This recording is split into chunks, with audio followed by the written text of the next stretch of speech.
وسلام على عباده الذين اصطفى أشهد أن لا إله إلا الله وحده لا شريك له وأشهد أن محمدا عبده ورسوله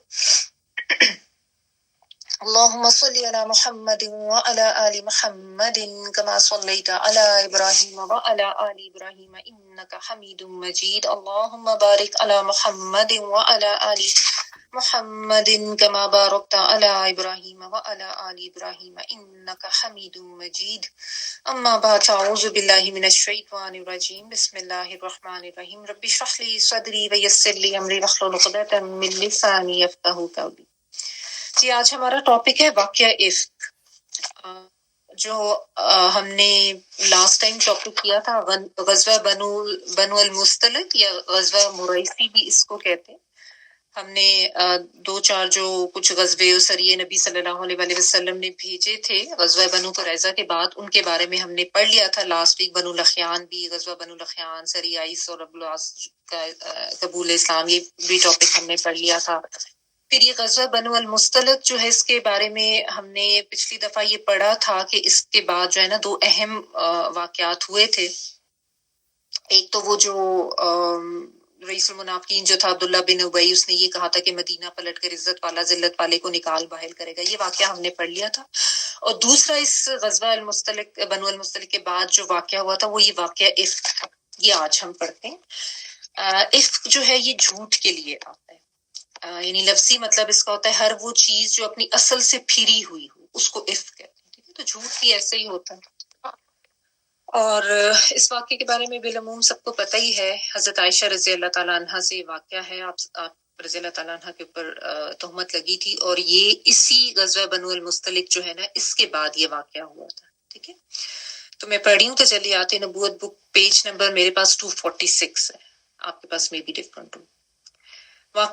یہ واقعہ اس طرح ہے کہ نبی صلی اللہ علیہ وآلہ وسلم نے اس غزوے سے واپسی میں، یعنی یہ جو غزوہ بنو المستلق ہے نا، اس سے واپسی میں مدینہ کے قریب ایک جگہ پڑاؤ ڈالا، پھر رات ہی میں کوچ کا اعلان کر دی. کیونکہ ظاہر ہے راستے لمبے ہوتے تھے، سفر لمبے ہوتے تھے، تو اب وہ نکل کے مدینہ سے گئے ہوئے ہیں اس غزوے کے لیے. وہاں سے واپسی پہ جو ہے نا پھر مدینہ کے قریب ایک جگہ پڑاؤ ڈالا، اور رات ہی میں انہوں نے کہا کہ اب ہم آگے نکل چلتے ہیں. حضرت عائشہ رضی اللہ تعالیٰ عنہ بھی اس سفر میں آپ صلی اللہ علیہ وآلہ وسلم کے ہمراہ تھی. ازواج مطہرات میں سے کسی نہ کسی کو آپ ساتھ لے جاتے تھے. اس میں حضرت عائشہ رضی اللہ تعالیٰ عنہ تھی. وہ ضرورت کے لیے نکلی. ضرورت یعنی آپ کو پتہ ہے اس زمانے میں آپ کو جب اس طرح کوئی رفع حاجت وغیرہ کرنا ہوتا تھا تو آپ کو جانا پڑتا تھا کہیں دور کسی نشیبی جگہ میں.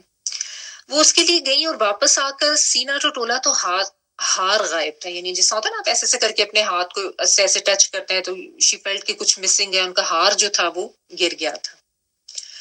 اب ظاہر ہے جب اس طریقے کی سچویشن ہو تو انسان کے ذہن میں یہی آتا ہے کہ میں جا کے جو ہوں ڈھونڈ لیتا ہوں اپنا ہار. لہٰذا جہاں ہار غائب ہوا تھا وہیں تلاش کرنے واپس گئی اور اس کو پا بھی لیا، یعنی ان کو نظر آ گیا وہ گرا ہوا. لیکن اس دوران لشکر جو تھا وہ پیچھے سے کوچ کر گیا. ٹھیک ہے، اب لوگوں کو پتہ ہی نہیں چلا. ایک تو ویسے دن نہیں تھا، رات کا ٹائم تھا، اور دوسری کیا ریزن تھی آگے دیکھیں. اور آپ کا ہودج بھی یہ سمجھتے ہوئے اونٹ پر لاد دیا گیا کہ آپ اس میں موجود ہیں. ہودج ہوتا ہے وہ جو اونٹ کے اوپر جو ایسے وہ نہیں ہوتا ایک بیٹھنے کے لیے خواتین کے لیے بالعموم، کیونکہ مرد تو چل لیتے تھے تو خواتین کو اس میں بٹھایا جاتا تھا اور اس میں پہ پردہ سا کر دیا جاتا تھا جو ایسے ایک بیٹھنے کی سیٹ سی بنائی ہوتی ہے نا اوپر، اور وہ کورڈ بھی ہوتا تھا. پردے کا حکم آ چکا ہوا تھا ان کے لیے. اور حضرت عائشہ رضی اللہ تعالیٰ عنہ جو ہے نا وہ بہت لائٹ ویٹ، مطلب ان کا وزن نہیں تھا، بڑی ہلکی پھلکی سی تھی. تو جو ہودج اٹھانے والے لوگ تھے ان کو آئیڈیا نہیں ہوا کہ ہودج خالی ہے، کیونکہ ان کا وزن ہی اتنا کوئی نہیں تھا. انہوں نے اٹھایا، اونٹ پہ رکھا اور کوچ کر گئے. چنانچہ ہودج اٹھانے والی ایک جماعت تھی، اور حضرت عائشہ رضی اللہ تعالیٰ بھی بہت ہلکی پھلکی تھی، اس لیے ہودج کے ہلکے پن پر یہ لوگ چونکے بھی نہیں. ایسا ہوتا نا کہ کسی کو احساس ہو جائے کہ اچھا پہلے تو بڑا بھاری تھا، تو اتنا بھاری تھا ہی نہیں کہ ان کو اندازہ ہوتا. 2-3 لوگوں نے مل کے اٹھایا، رکھ دیا. بس اللہ تعالیٰ کی طرف سے جب کوئی معاملہ ہونا ہوتا ہے نا تو پھر اسی طرح سے ہو جاتے ہیں حالات. حضرت عائشہ رضی اللہ تعالیٰ عنہ واپس آئیں تو وہاں پہ کوئی بھی نہیں تھا. لہٰذا وہ وہیں بیٹھ گئی کہ لوگ انہیں نہ پائیں گے تو پلٹ کر تلاش کرنے تو آئیں گے. اب وہ وہاں پہ بیٹھ گئی اور ان کی آنکھ لگ گئی اور وہ سو گئی. ٹھیک ہے جی، کیونکہ ظاہر ہے دور گئی تھی تھوڑا اپنی ضرورت کے لیے، جب تک واپس آئی قافلہ جو تھا وہ سارا کوچ کر چکا ہوا تھا، تو وہ وہیں پہ بیٹھ گئی کہ جب ان کو پتا چلے گا کہ بھئی میں نہیں ہوں ساتھ، ظاہر ہے پتا تو چل ہی جائے گا، تو خود ہی واپس آ جائیں۔ ادھر ایک صحابی حضرت صفوان بن معطل رضی اللہ تعالیٰ عنہ جو لشکر کے پیچھے پیچھے رہتے تھے، جب اس طرح سفر کے لیے جاتے تھے نا تو مختلف لوگوں کی مختلف ڈیوٹی ہوتی تھی، کسی کو لشکر سے تھوڑا آگے بھیج دیتے تھے کہ تم آگے جاؤ، جا کے جگہ وغیرہ ڈھونڈو، یا پانی وغیرہ ڈھونڈو کہ کہیں پہ پانی ہے تو اس کے قریب ہم پڑاؤ کریں۔ تو اس طریقے سے نا مینجمنٹ کی جاتی تھی، اور ایک جو ہے ان کو پیچھے پیچھے رکھا جاتا تھا کہ جب لشکر کوچ کر جائے تو تمہاری ذمہ داری ہے کہ تم نے پیچھے پیچھے آنا ہے۔ اور ذمہ داری ان کی کیا تھی کہ یہ لشکر کے پیچھے رہتے تھے تاکہ اہل لشکر کی گری ہوئی چیز ملے تو اسے اٹھا لیں۔ یہ بھی تو ہوتا نا، آپ کہیں پہ پڑاؤ ڈالا ہے، کسی کی کوئی چیز رہ گئی، کوئی قیمتی چیز یا ایسے کوئی بھول گیا، گم گئی، تو وہ پھر اٹھا کے لے آتے تھے۔ وہ مزید آگے بڑھے تو ایک سوئے ہوئے انسان کا ڈھانچہ دیکھا، قریب پہنچے تو پہچان گئے کہ حضرت عائشہ رضی اللہ تعالیٰ عنہ ہیں، کیونکہ وہ پردے کا حکم آنے سے پہلے ان کو دیکھ چکے تھے۔ ازواج مطہرات کا پردے کا حکم آ چکا تھا، اب تو وہ پردہ کر رہی تھی، لیکن اس سے پہلے چونکہ نہیں تھا جب تک حکم، تو انہوں نے ان کو دیکھا ہوا تھا، تو انہوں نے پہچان اور کہا انا للہ و انا الیہ راجعون، رسول اللہ صلی اللہ علیہ وآلہ وسلم کی بیوی۔ یہ آیت اس لیے پڑھی جاتی ہے جب بھی ایسے کوئی ایک دم کوئی شاکنگ سی بات ہو نا، because he was not expecting کہ میں تو چیزیں ڈھونڈ رہا ہوں تو مجھے رسول اللہ صلی اللہ علیہ وآلہ وسلم کی بیوی وہاں پہ، that was very in expected نا، کہ قافلہ چلا گیا اور نبی صلی اللہ علیہ وآلہ وسلم کی جو ازواج میں سے یعنی زوجہ جو تھی حضرت عائشہ رضی اللہ عنہا، وہی پیچھے رہ گئی ہیں۔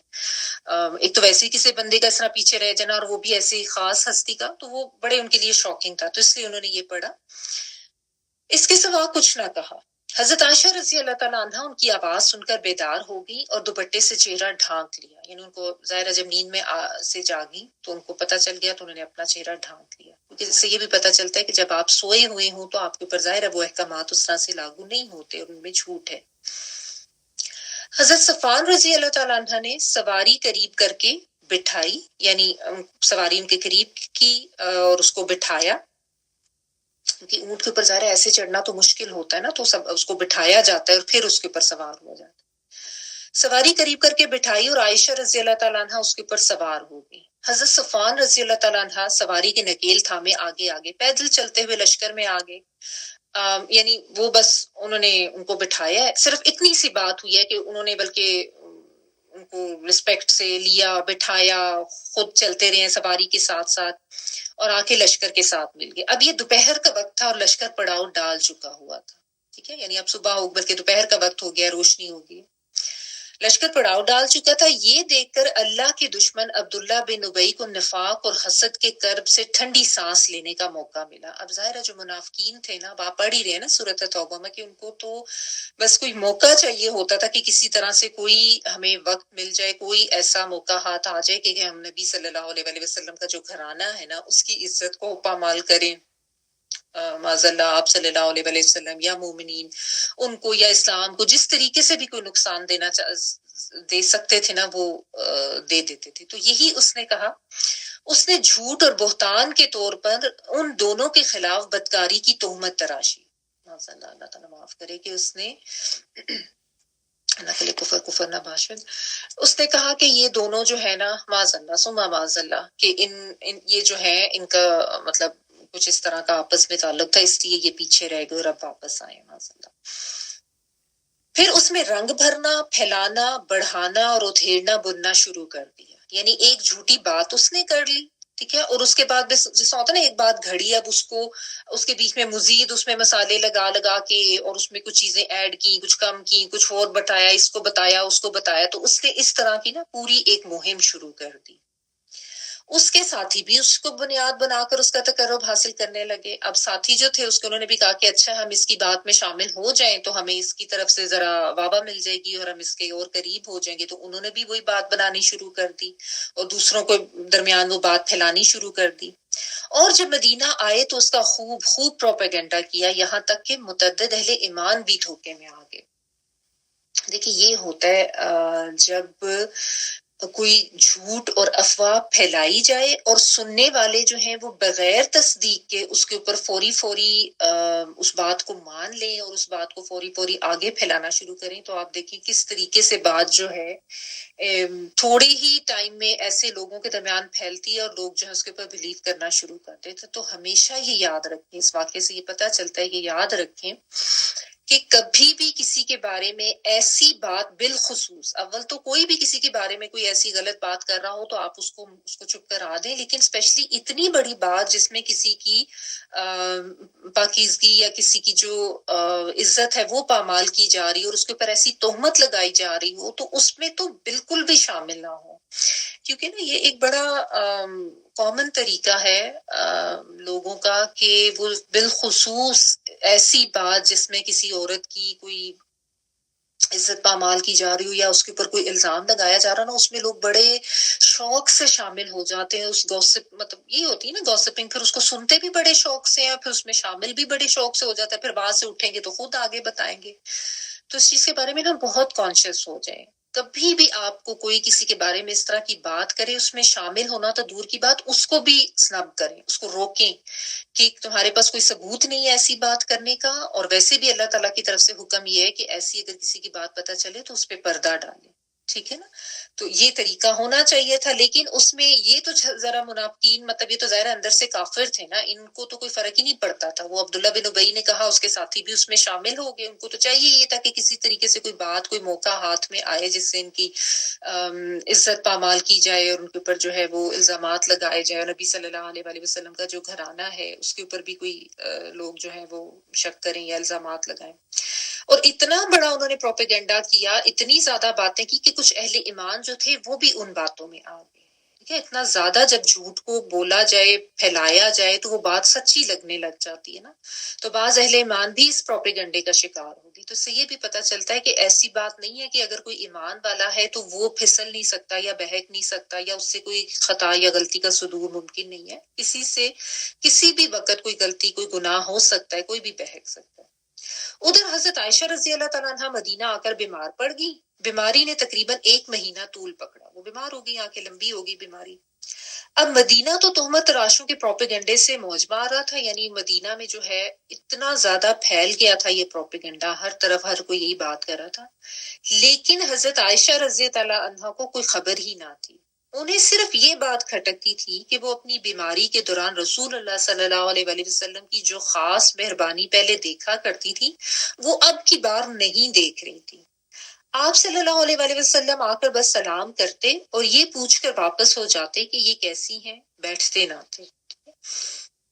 یعنی the only thing she noticed was کہ اب نبی صلی اللہ علیہ وآلہ وسلم اس طریقے سے جو ہے نا وہ جس ہوتا ہے نا کہ التفات کا اظہار، ایک محبت کا اظہار وہ نہیں کر رہے تھے جو کہ عام حالات میں جب وہ بیمار ہوتی تھی تو وہ کرتے تھے۔ حضرت عائشہ رضی اللہ تعالیٰ عنہ جو ہے نا ان کے ساتھ نبی صلی اللہ علیہ وآلہ وسلم کی محبت بہت خاص تھی، بہت پیار تھا دونوں کا آپس میں، اور ظاہر ہے بیوی جو ہے وہ تو اس چیز کو فوری محسوس کر لیتی ہے کہ شوہر جو ہے اس کی طرف سے تھوڑی یعنی محبت میں کمی ہے، یا اس طریقے سے جو ہے وہ ایک تھوڑی پرواہ نہیں کر رہا ہے شوہر جو ہے، تو اس طرح کا کیئر فری ایٹیٹیوڈ ہوا تو ان کو یہ تھوڑا سا اندازہ ہو گیا، لیکن ان کو خبر ہی نہیں تھی کہ ان کے بارے میں لوگ کیا باتیں کریں۔ تو ویسے بیمار ہو گئی، ظاہر ہے وہ گھر کے اندر ہی زیادہ رہی، ویسے بھی اتنا نہیں تھا ازواج مطہرات کا ملنا ملانا، ان کو آئیڈیا نہیں ہوا کہ لوگ ان کے بارے میں باتیں کیا کر رہے ہیں۔ پھر اس پورے عرصے میں آپ صلی اللہ علیہ وآلہ وسلم بھی خاموش تھے، یعنی نبی صلی اللہ علیہ وآلہ وسلم نے تو اپنی طرف سے کوئی ایسی بات نہیں کی، لیکن جب لمبے عرصے تک وحی نہ آئی، یعنی آپ صلی اللہ علیہ وآلہ وسلم بھی انتظار کر رہے تھے کہ وحی آئے، مجھے کچھ پتا چل جائے۔ اب آپ صلی اللہ علیہ وسلم نے اپنے خاص اصحاب سے مشورہ کیا، حضرت علی رضی اللہ تعالیٰ نے اشاروں میں مشورہ دیا کہ آپ انہیں علیحدہ کر دیں۔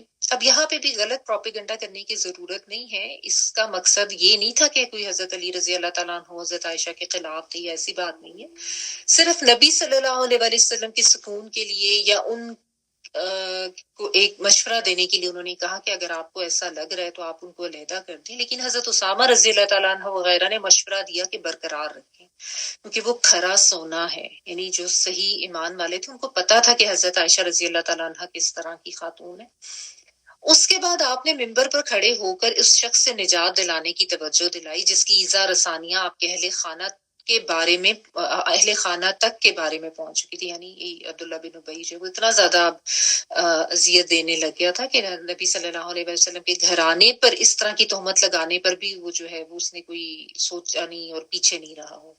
اشارہ عبداللہ بن ابی کی طرف تھا. اس پر اوس کے سردار نے خواہش ظاہر کی کہ اسے قتل کر دیں، لیکن خزرج کے سردار پر حمیت غالب آ گئی کیونکہ عبداللہ بن ابی اسی قبیلے سے تھا، ان کے قبیلے سے تھا نا، تو ان پہ حمیت آ گئی. نتیجہ یہ ہوا کہ دونوں قبیلے بھڑک اٹھے اور رسول اللہ صلی اللہ علیہ وسلم نے بہت مشکل سے ان کو خاموش کیا. اب آپ دیکھیں پہلے ہی آلریڈی یہ پرابلم کہ بیوی کے اوپر تہمت اور اس قسم کا ماحول بنا، وہ اوپر سے قبائل آپس میں لڑنے لگے، ایک کہہ رہا قتل کر دیں، دوسرا کہہ رہا نہیں ہمارے قبیلے کے ہیں. تو حمیت کا مطلب ہوتا ہے اپنی ایک غیرت جو ان کو تھی اور نسبت کی وجہ سے، تو اب وہ بھی آپس میں لڑنے لگے. بہرحال ان کو مشکل سے نبی صلی اللہ علیہ وسلم نے خاموش کیا. تو اس سے دیکھیں، اس سے یہ بات بھی پتہ چلتی ہے کہ اتنی زیادہ پاکیزہ ہستی، اتنی زیادہ معتبر باعزت ہستی حضرت عائشہ رضی اللہ تعالیٰ عنہ، اگر ان کے اوپر لوگ یہ الزام یا تہمت لگا سکتے ہیں تو کسی کے اوپر بھی یہ لگ سکتی ہے. ٹھیک ہے نا، کرنا تو نہیں چاہیے، لیکن اتنی عظیم ہستی کے ساتھ اگر یہ آزمائش ہو سکتی ہے تو کسی عورت کے ساتھ بھی ہو سکتی ہے. اور اگر ہو جائے تو اس میں یہی ہے کہ صبر کرتے ہوئے اللہ سبحانہ تعالیٰ سے خوب دعا کریں اپنے لیے، اور اللہ تعالیٰ جو ہے نا ضرور اس معاملے کا جو اصل چہرہ ہے وہ سامنے لے آتے ہیں لوگوں کا، یا اصل جو معاملہ ہے اس کو کھول دیتے ہیں. اور اس میں ہاں اپنے لیے سٹینڈ ضرور لیں، جو بھی آپ یعنی اپنے لیے سٹیپ لے سکتے ہیں اپنی صفائی میں وہ ضرور کریں. لیکن بہرحال اس قسم کا معاملہ ہو سکتا ہے، اور کوئی بھی جو شوہر ہے وہ اس طریقے سے بدزن ہو سکتا ہے اپنی وائف سے اس طرح کی باتیں سن کے. یعنی لوگوں کی باتیں، لوگوں کے پروپیگنڈاز جو ہے نا وہ اس طرح سے اثر انداز ہو جاتے ہیں. ٹھیک ہے، اب نبی صلی اللہ علیہ وسلم ظاہر ہے سوچنا تو ایسا نہیں چاہ رہے تھے، لیکن کنفیوژن میں ہی ہے اور اوپر سے وحی بھی نہیں آ رہی ہے. اچھا، ادھر حضرت عائشہ رضی اللہ تعالیٰ عنہ بیماری سے اٹھی تو رات کو قضائے حاجت کے لیے نکلی. ساتھ میں ام مستہ رضی اللہ تعالیٰ عنہ بھی تھی. وہ چادر میں پھسلی، یعنی ان کے ساتھ وہ خاتون تھی بیٹے تھے ان کے مستہ، جن کی چونکہ وہ کنیت ہے اس لیے ام مستہ رضی اللہ تعالیٰ عنہ. چادر میں پھسلی تو اپنے بیٹے مستہ کو بددعا دی. یعنی ایسا ہوتا نا کہ آپ گریں تو ایسی کچھ تھوڑا سا ایسے کوئی ابیوسو لینگویج یا کچھ منہ سے کچھ برے الفاظ نکل جاتے ہیں. حضرت عائشہ رضی اللہ تعالیٰ نے ٹوکا کہ تو اپنے بیٹے کو کے لیے ایسے برے الفاظ کیوں یوز کر رہی ہو. انہوں نے سارا پھر قصہ سنایا اور بتایا کہ ان کا بیٹا مستہ بھی یہی بات کہتا ہے. میں نے آپ کو بتایا نا کہ کچھ اہل ایمان تھے جن کے دلوں میں یہ شک آ گیا تھا کہ شاید واقعی ایسا کوئی معاملہ ہے معاذ اللہ. اب یہ جو تھی نا ام مستہ، ان کے ذریعے پھر حضرت عائشہ رضی اللہ تعالیٰ عنہ کو ساری ڈیٹیل پتہ چلی، اور ان کو پھر اندازہ ہوا کہ اچھا مجھے سمجھ آیا کہ نبی صلی اللہ علیہ وسلم جو ایسی تھوڑی سی بے رخی سی تھی اس کی کیا ریزن تھی. تو حضرت عائشہ رضی اللہ تعالیٰ عنہ نے واپس آ کے رسول اللہ صلی اللہ علیہ وسلم سے اجازت لی اور اپنے والدین کے پاس گئیں، اور جب یقینی طور سے بات کا علم ہو گیا تو رونے لگی. یعنی گھر والوں کے پاس چلی گئی، حضرت ابو بکر صدیق اپنی والدہ کے پاس. جب پتہ چل گیا رونے لگی اور خوب روئی. 2 راتیں اور 1 دن روتے روتے گزر گئے. لیکن چھوٹی بات تو نہیں تھی نا، کتنی بڑی بات تھی اس طرح کی تہمت لگ جانا. اور ایک پاک دامن عورت کے لیے اس طرح کی بات اپنے لیے سننا، اور جب ان کو یہ پتا چلا کہ پورے مدینہ میں پروپیگنڈا ہو رہا ہے تو یہ بہت بڑا تکلیف تھے، بہت بڑا غم تھا ان کے لیے نا. تو وہ رونے لگی، خوب روئیں. 2 راتیں 1 دن روتے روتے ہی گزر گئی. اس دوران نہ نیند آئی نہ آنسوں کی جھڑی رکی. انہیں اور ان کے والدین کو محسوس ہوتا تھا کہ روتے روتے کلیجہ شک ہو جائے گا. ٹھیک ہے، یعنی اتنا زیادہ غم اور اتنی زیادہ تکلیف تھی. ظاہر والدین بھی پریشان تھے، یہ بھی پریشان تھی کہ اس قسم کی بات ہو گئی. کوئی ثبوت تو ان کے پاس تھا نہیں کہ جس طریقے سے وہ اپنی برات کو ظاہر کریں. دوسری رات کی صبح ہوئی تو رسول اللہ صلی اللہ علیہ وسلم تشریف لائے، بیٹھ کر خطبہ پڑھا، پھر فرمایا اما بعد اے عائشہ، مجھے تمہارے متعلق ایسی اور ایسی بات معلوم ہے، یعنی فلاں فلاں بات معلوم ہوئی ہے. اگر تو تم پاک ہو تو اللہ تمہاری برات ظاہر کر دے گا، اور اگر تم نے کسی گناہ کا ارتکاب کیا ہے تو اللہ تعالیٰ سے مغفرت مانگو اور توبہ کرو، کیونکہ بندہ جب اپنے گناہ کا اقرار کر کے اللہ سے توبہ کرتا ہے تو اللہ تعالیٰ اس کی توبہ قبول فرماتے ہیں. اس سے کیا پتہ چلتا ہے کہ آپ صلی اللہ علیہ وآلہ وسلم عالم الغیب نہیں تھے، ٹھیک ہے، جو عموماً لوگ آپ کے بارے میں سمجھتے ہیں نا. اتنا ٹائم گزر چکا ہے اور یعنی اتنا ٹائم ہو گیا، کوئی وحی نہیں آ رہی اور آپ کو خود کنفیوژن ہے، تو آپ آ کے ان کو یہ کہہ رہے ہیں کہ، اور اس سے بھی پتہ چلتا ہے کہ کسی بھی قسم کا جرم یا گناہ اس طرح کا بھی ہوا ہو تو اللہ سے معافی مانگے اور اللہ تعالیٰ سے جو ہے ندامت کا اظہار کریں.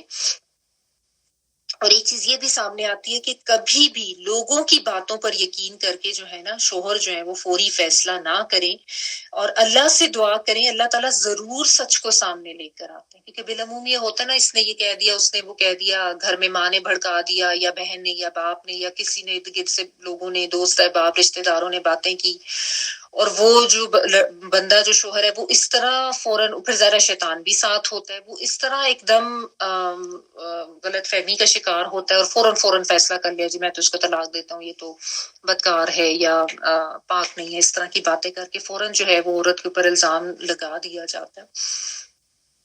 تو اس واقعے سے بھی یہ پتہ چلتا ہے، ایک تو یہی بات کہ کسی پہ اس طرح کا کسی عورت پہ بھی الزام لگ سکتا ہے، تو ویسے میں صبر کریں، اللہ سے دعا کریں، اور شوہر جو ہے ان کو بھی اس چیز کا خیال رکھنا چاہیے کہ فوری باتوں میں آ کے فیصلہ نہ کریں، وقت دیں، اس کو فائنڈ آؤٹ کریں، ویریفائی کریں. اور ظاہر ہے جیسا دین اسلام میں تو یہ ہے کہ 4 گواہ ہونے چاہیے اس طرح کی کوئی بات کو ثابت کرنے کے لیے. بہرحال اس وقت حضرت عائشہ رضی اللہ تعالیٰ عنہ کے آنسو تھم گئے اور انہوں نے والدین سے کہا کہ جواب دیں، مگر انہیں سمجھ میں نہ آیا کہ وہ کیا کہیں. یعنی اب والدین کو تو نہیں سمجھ آیا کہ کیا کہیں. ظاہر اپنی بیٹی تھی ایک طرح جس پہ الزام تھا، اور سامنے نبی صلی اللہ علیہ وآلہ وسلم، ان کی تکریم اور عزت وہ بھی تھی. تو حضرت عائشہ رضی اللہ تعالیٰ نے خود ہی کہا، واللہ میں جانتی ہوں کہ یہ بات سنتے سنتے آپ لوگوں کے دلوں میں اچھی طرح بیٹھ گئی ہے اور آپ لوگوں نے اسے سچ سمجھ لی ہے. اس لیے اب اگر میں یہ کہوں کہ میں پاک ہوں، اور اللہ تعالیٰ خوب جانتا ہے کہ میں پاک ہوں، یعنی اللہ تو جانتا ہے کہ میں پاک ہوں، لیکن اگر میں اب یہ بات کہوں گی میں پاک ہوں تو آپ لوگ میری بات کو سچ نہ مانیں گے. اور اگر میں کسی بات کا اعتراف کر لوں اور اللہ تعالیٰ خوب جانتا ہے کہ میں اس سے پاک ہوں، تو آپ لوگ صحیح مان لیں گے. ٹھیک ہے نا؟ یعنی اس وقت آپ ان کا انداز دیکھیں کہ صرف اللہ کو گواہ بنا رہی ہیں، اس وقت کوئی ان کے ساتھ نہیں ہے. ایون والدین نے بھی ان کے حق میں بولنے سے جو ہے وہ گریز کیا، وہ بھی نہیں کوئی بات کر رہے ہیں. اپنا شوہر جتنا پیار محبت ہے آپس میں، ان کے دل میں بھی جو ہے وہ ایک بات سی آ گئی، اور وہ بھی آ کے یہ کہہ رہے ہیں کہ اللہ سے یا تو معافی مانگ لو. تو کئی دفعہ ایسے حالات ہو جاتے ہیں جبکہ سب آپ سے دور ہو جائیں گے، یا آپ کو کہیں سے کوئی سپورٹ نہیں مل رہی ہوگی، آپ حق پہ ہوں گے، سچے ہوں گے، آپ کے اوپر کوئی الزام لگ رہا ہوگا اور آپ کے بارے میں غلط پروپیگنڈا کیا جا رہا ہوگا، آپ کو لیٹ ڈاؤن کیا جا رہا ہوگا.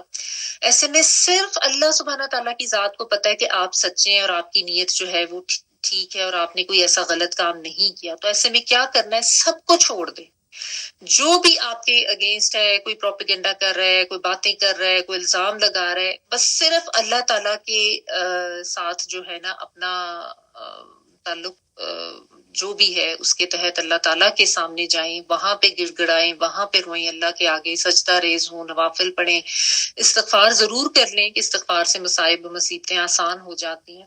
لیکن بس اللہ کو اپنا گواہ بنائیں ایسے معاملے میں کہ اللہ تعالیٰ جو ہے ان کو میں گواہ بناتی ہوں، اور اللہ تعالیٰ سے مانگے، رو رو کے مانگے کہ اللہ تعالیٰ میری برات یا میری صفائی جو ہے وہ لوگوں کے اوپر ظاہر کرے. کسی پہ بھی ایسا ضروری نہیں ہے کہ ایسا کوئی تہمت کا ہی معاملہ ہو. بعض دفعہ ویسے بھی کوئی جھوٹ موٹ، جیسے خاندانوں میں بعض دفعہ ہوتا ہے کسی بہو کو برا ثابت کرنے کے لیے اس کے اوپر کوئی چوری کا الزام لگا دیا جاتا ہے، فرض کریں اس کے کمرے میں لا کے کوئی چیزیں رکھ دی. ایسے بھی تو واقعات ہم پڑھتے ہیں نا، اس کے اوپر چوری کا الزام لگا دیا یا ایسی کوئی تہمت لگا دی، یا کسی بھی طرح کا کچھ غلط کر کے کسی کے اوپر تہمت لگا دی کہ جس نے یہ کیا ہے. تو جب کوئی گواہ نہ ہو تو بھی اللہ سبحانہ تعالیٰ کی ذات تو گواہ ہوتی ہے نا.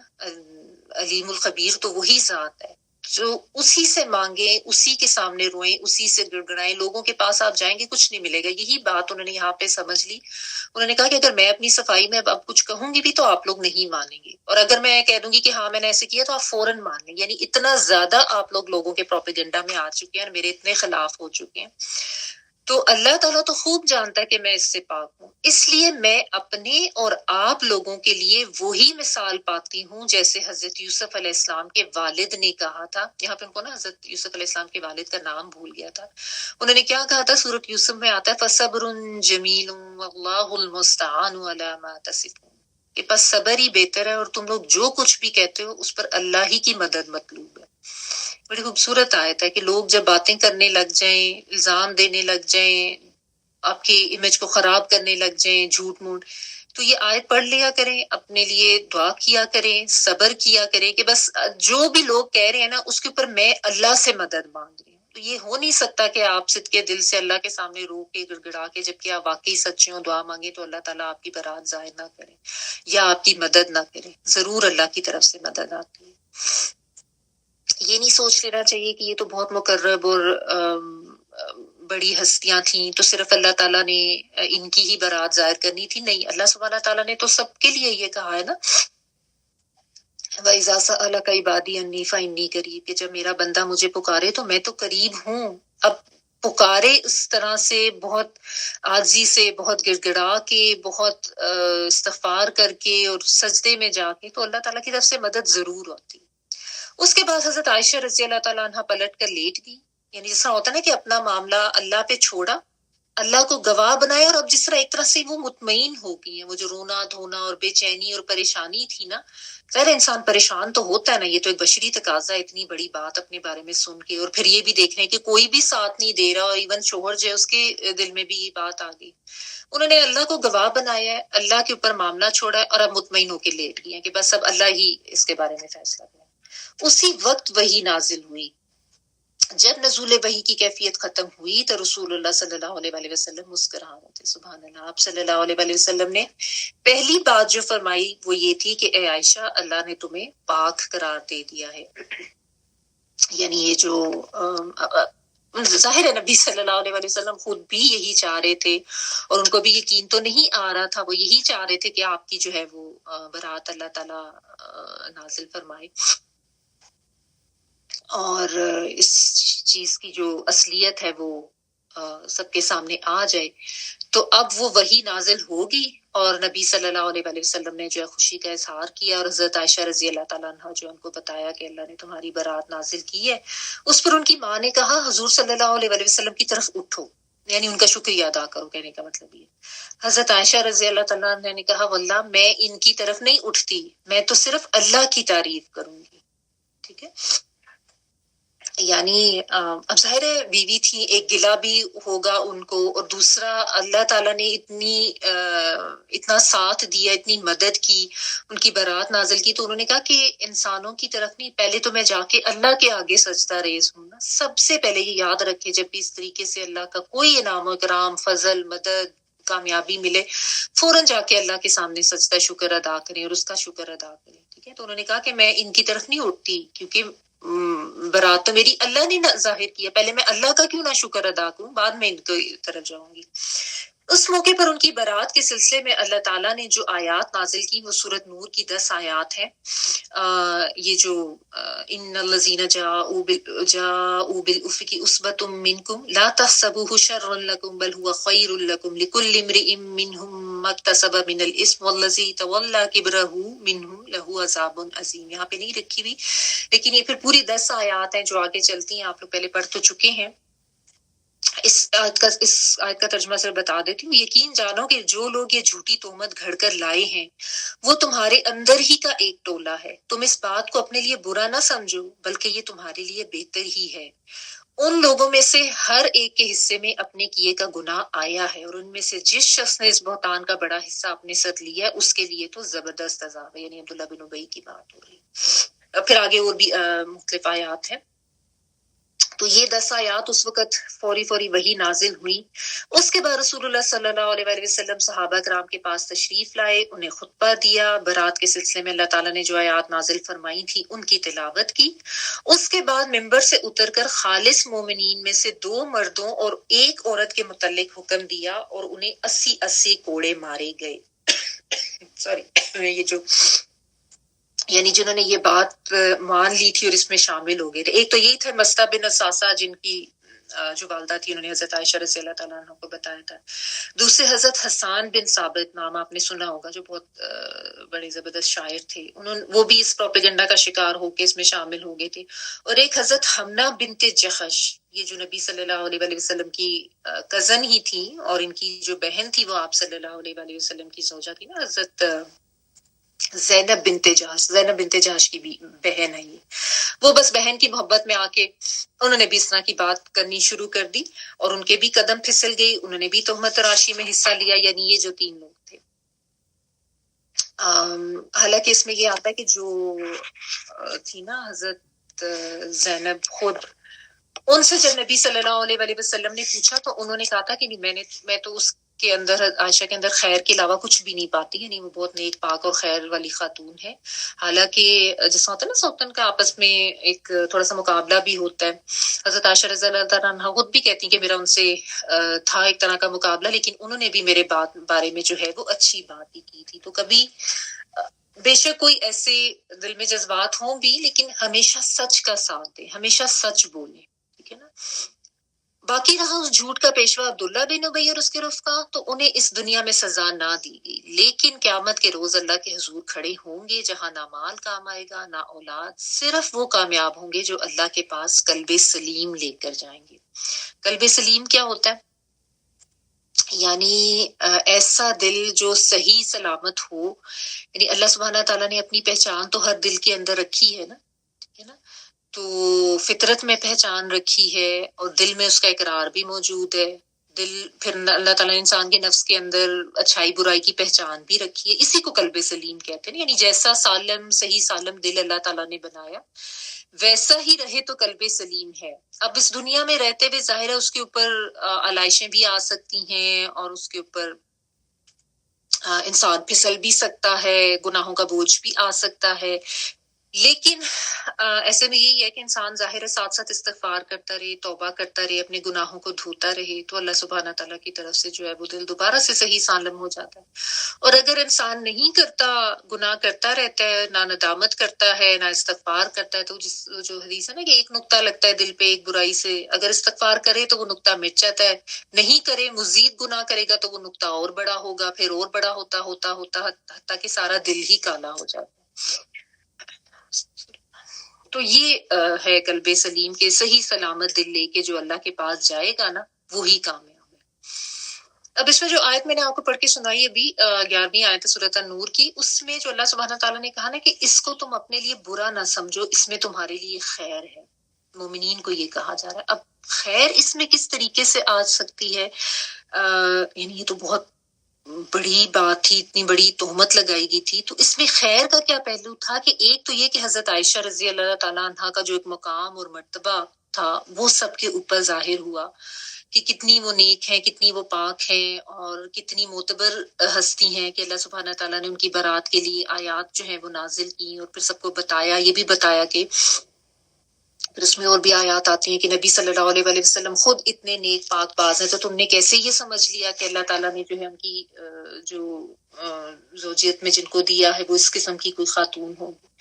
اور واقعی انبیاء کرام جتنے بھی ہیں نا، ان کی ازواج میں سے کسی سے بھی ایسے اس قسم کے کسی گناہ کا ارتکاب کبھی نہیں ہوا.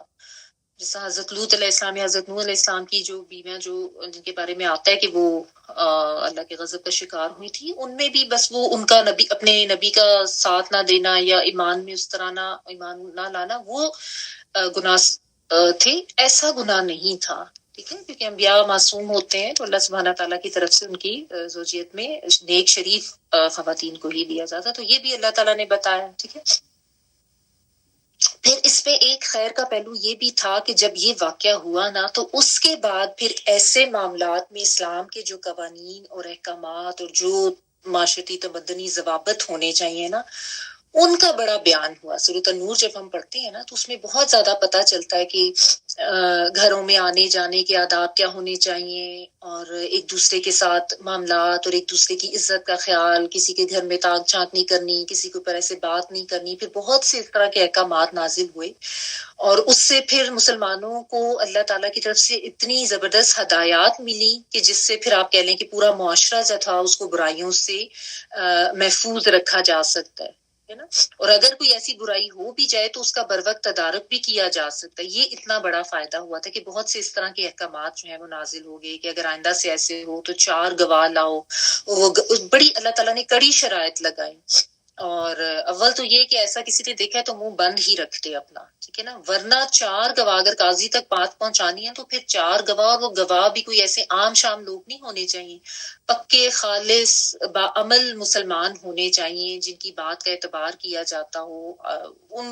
اس طرح کے لوگ ہوں تو پھر, ورنہ پھر 80 کوڑوں کا حکم ہے اگر کسی نے اس طرح کی الزام کسی کے اوپر لگایا.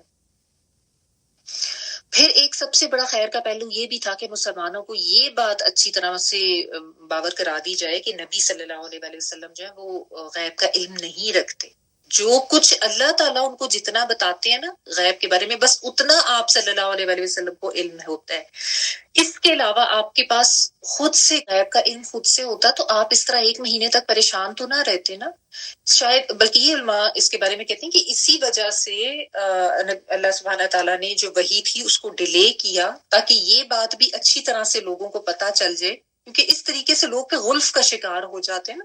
آج بھی بہت سے لوگ ایسے ہیں جو نبی صلی اللہ علیہ وسلم کو عالم الغیب کہہ کے پکارتے ہیں اور ان کے بارے میں اس طرح کا کانسیپٹ رکھتے ہیں, لیکن یہ غلب میں جانے والی بات ہے. عالم الغیب وہ ہے جس کو بغیر کسی سورس کے غیب کا پتہ, اور وہ صرف ایک ہی ذات ہے, اللہ سبحانہ تعالیٰ کی ذات. اللہ تعالیٰ اپنی حکمت سے, اپنے علم سے, اپنی مرضی سے جس کو جتنا بتانا چاہتے تھے وہ بتا دیتے ہیں, ٹھیک ہے. ورنہ غیب کا علم کسی کو نہیں ہو سکتا.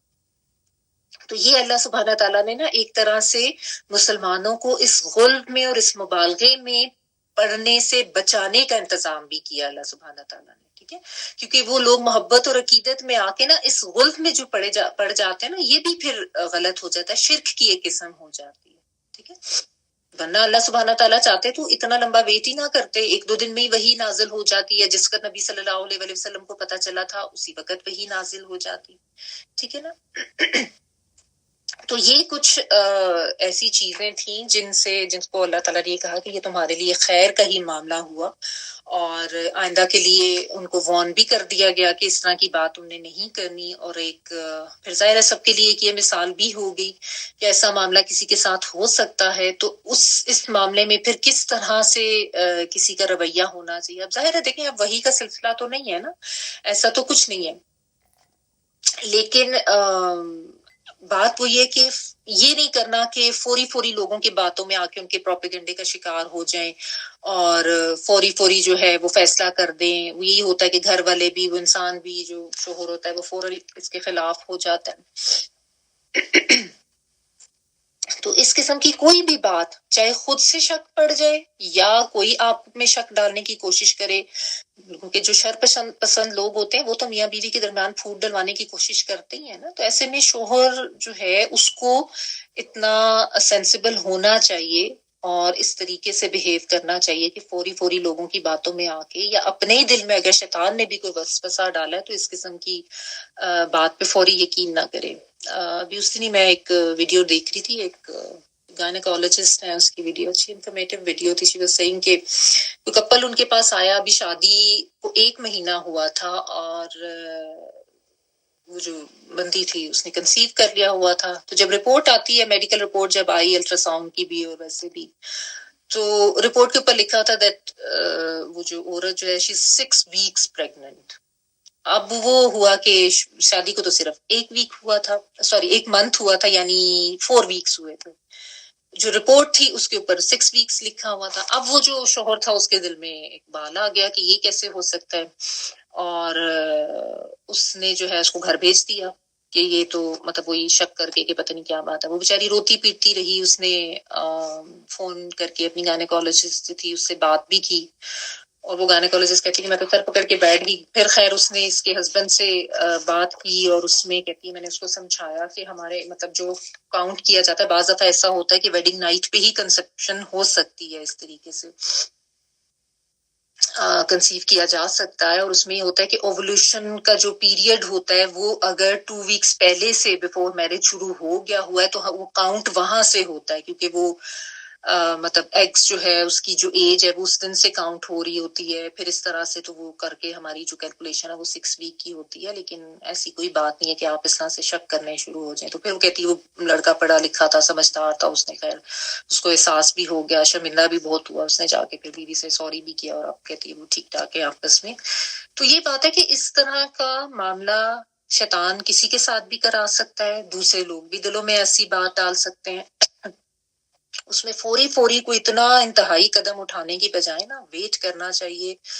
سارے معاملات کے جو سارے پہلو ہیں ان کو دیکھنا چاہیے. اور سب سے بڑی بات کہ اللہ تعالیٰ سے بہت زیادہ گڑ گڑا کے دعا کرنی چاہیے. ایسی یہ آزمائشیں ہوتی ہیں اب اللہ سبحانہ تعالیٰ کی طرف سے، یہ آزمائش ہی تھی نا ساری، صرف نبی صلی اللہ علیہ وسلم اور حضرت عائشہ رضی اللہ تعالیٰ عنہ کے لیے، تمام مومنین کے لیے. سب پریشان تھے کہ یہ کیا ہو گیا اور اس میں اب کیا ہوگا. اور پھر ایک دو دن نہیں، ایک دو ہفتے نہیں، پورا مہینہ گزر چکا. آپ صلی اللہ علیہ وسلم بھی اس میں پریشان رہے ہیں، لیکن اللہ سبحانہ تعالیٰ کی طرف سے پھر مدد آئی. اس سے یہ سارے اسباق ہمیں ملتے ہیں.